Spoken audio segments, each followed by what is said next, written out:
আজকে আমরা দেখব এলিমেন্টরের ফ্রি ভার্সন দিয়ে কিভাবে আমরা একটা পেজ তৈরি করতে পারি। ওকে, তো এর জন্য আমরা একটা পেজ তৈরি করব। তো আমাদের একটা নির্দিষ্ট পেজ নিব, সেই পেজকে আমরা ডিজাইন করব। এখানে একটা পেজ আছে, এখানে একটা হোম পেজ আছে, তারপরে এখানে একটা কন্ট্যাক্ট পেজ আমরা নিতে পারি। ঠিক আছে, তো আমরা আরেকটা পেজ নিব, সেই পেজটার নাম দেব কন্ট্যাক্ট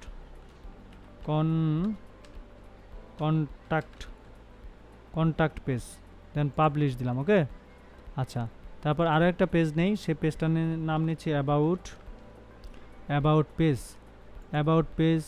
পরে আরও একটা পেজ নিচ্ছি, সেখানে আমরা নিচ্ছি blog page. Okay, blog page.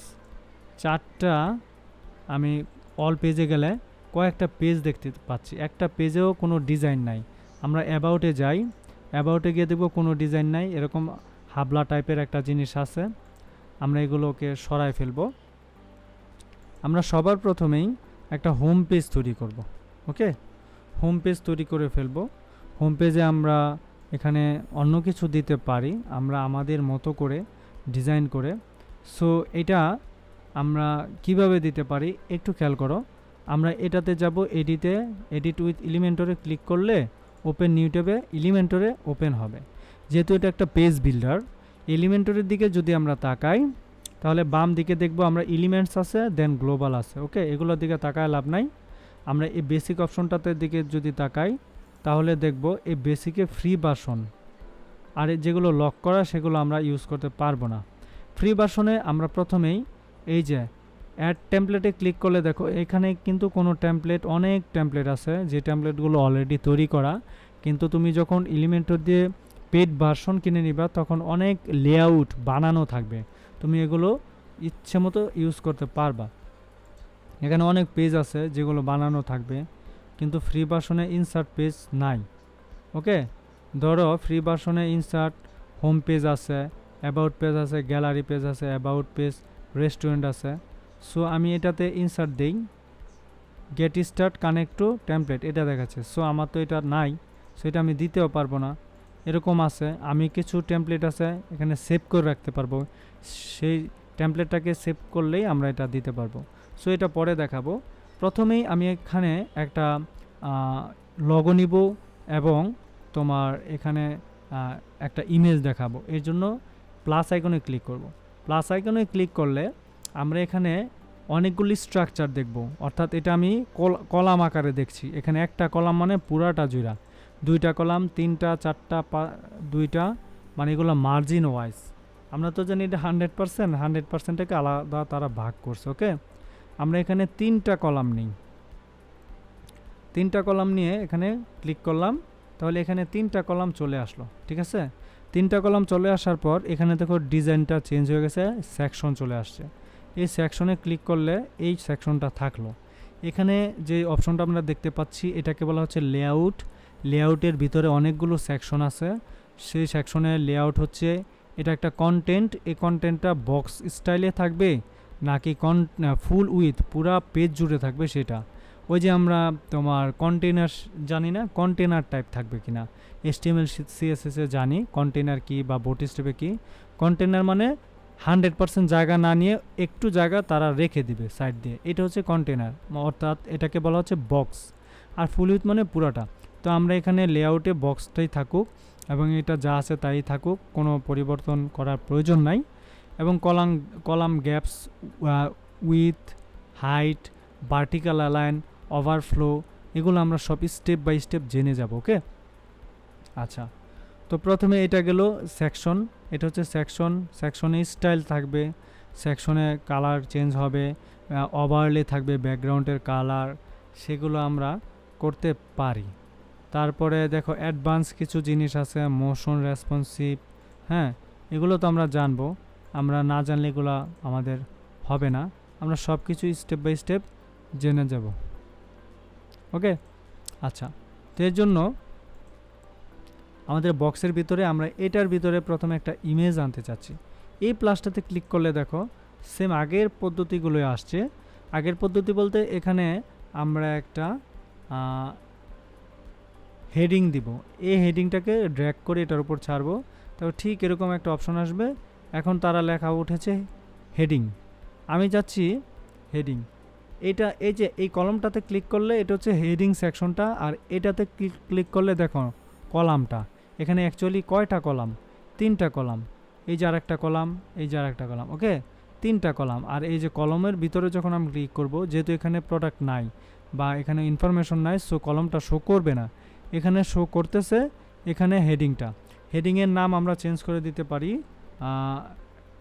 Die IT lab দিলাম, ডাই আইটি ল্যাব দিয়ে দিলাম।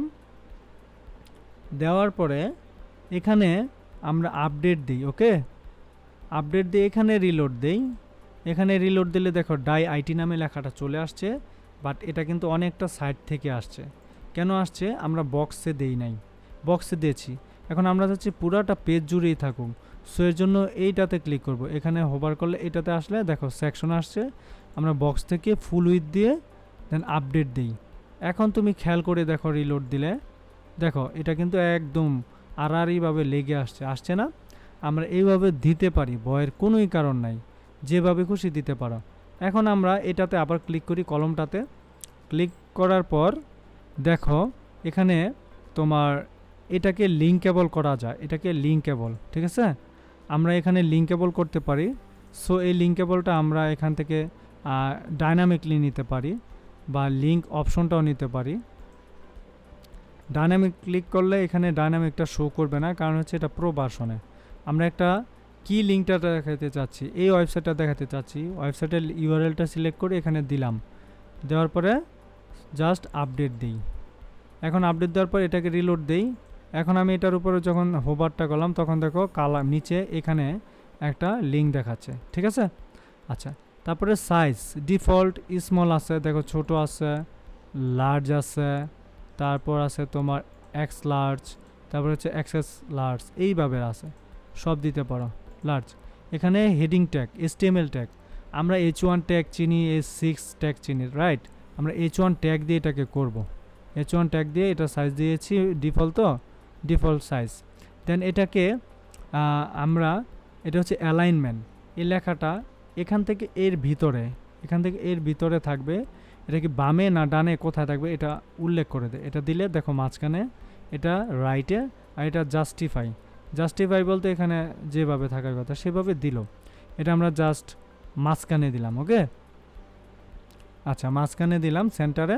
দেওয়ার পরে এটা কালারটা আমরা চেঞ্জ করতে পারি। কালারটা চেঞ্জ করতে হইলে এই যে স্টাইলে যাব, স্টাইল থেকে আমরা এই যে দেখো এখানে টেক্সটের কালার আছে প্রাইমারি, এটাতে ক্লিক করলে অর্থাৎ ওয়েবসাইটের বাই ডিফল্ট গ্লোবাল কিছু কালার আছে, সেই কালারগুলো এখানে শো করবে, সেই কালারগুলো আমরা দিতে পারি।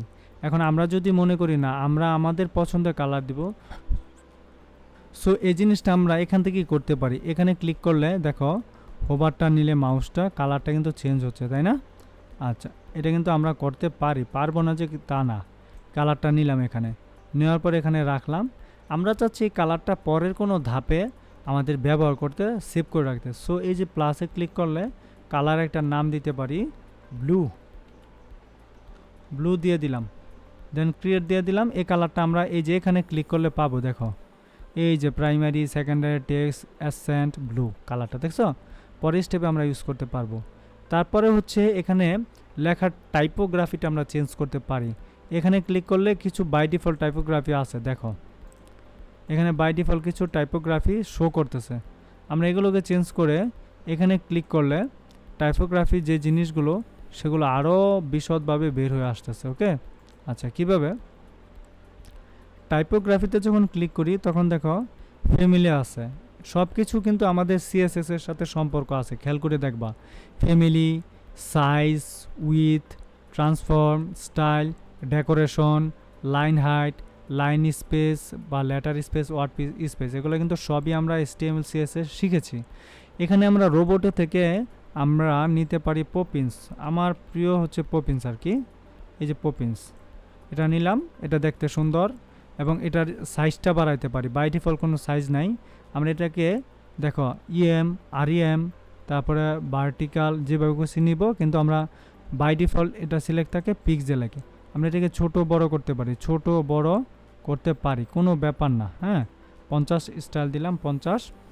এখন আমরা আপডেট দিই, আপডেট দিয়ে রিলোড দেই, দেখো কি সুন্দর মাঝখানে চলে আসলাম মোটা হইয়া।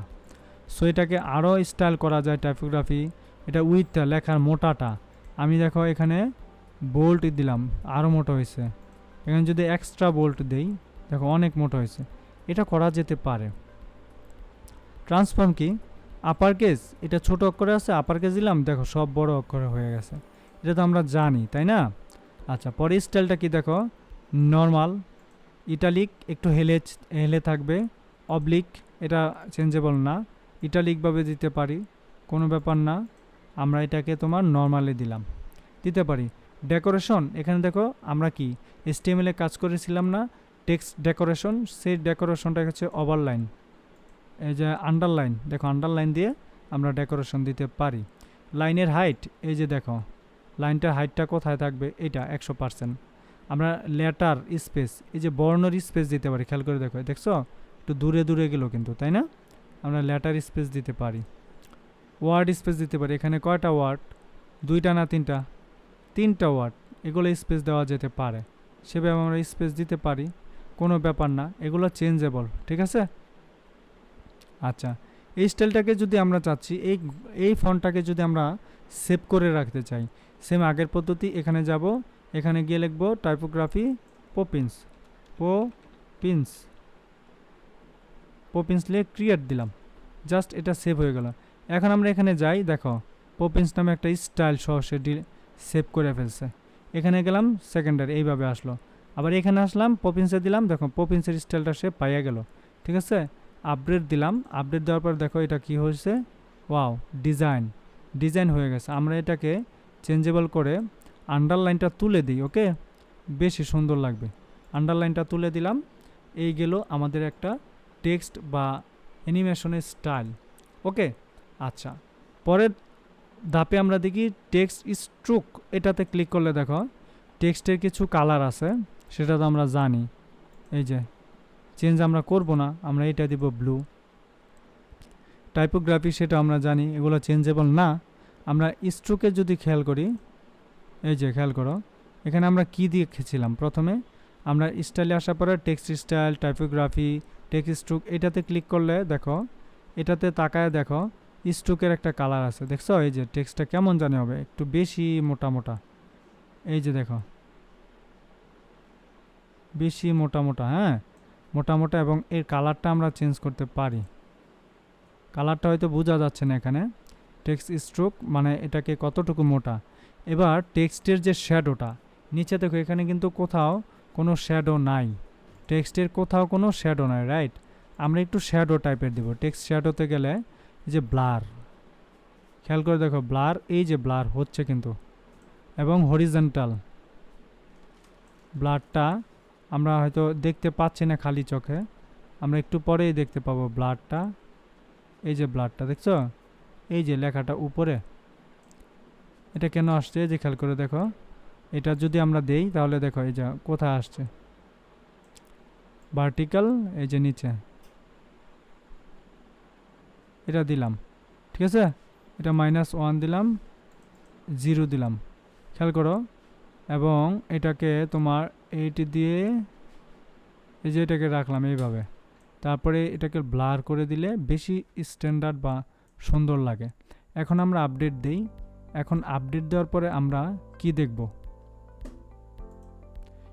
একটু দেখো, এখানে কিন্তু চেঞ্জেবল কিছু দেখতে পাচ্ছি, একটু জুম করে যদি দেখাই তাহলে দেখো কত স্টাইলিশ একটা জিনিস আমাদের সামনে শো করতেছে। সো এইভাবে কিন্তু আমরা আমাদের ওয়েবসাইটে যে হেডিং ট্যাগটা আছে, হেডিং ট্যাগটাকে সুন্দর করে একটা ডিজাইনের দিকে নিয়ে আসতে পারি। এটা কিন্তু এখানেই শেষ নয়, তাই না। আমরা এখানে ক্লিক করে আরও কিছু নিয়ে আসতে পারবো, সেখানে আমরা একটা ইমেজ অ্যাড করতে পারবো। পরের ধাপটা আমরা দেখব ইমেজটাকে কিভাবে ডিজাইনেবল করা যায়।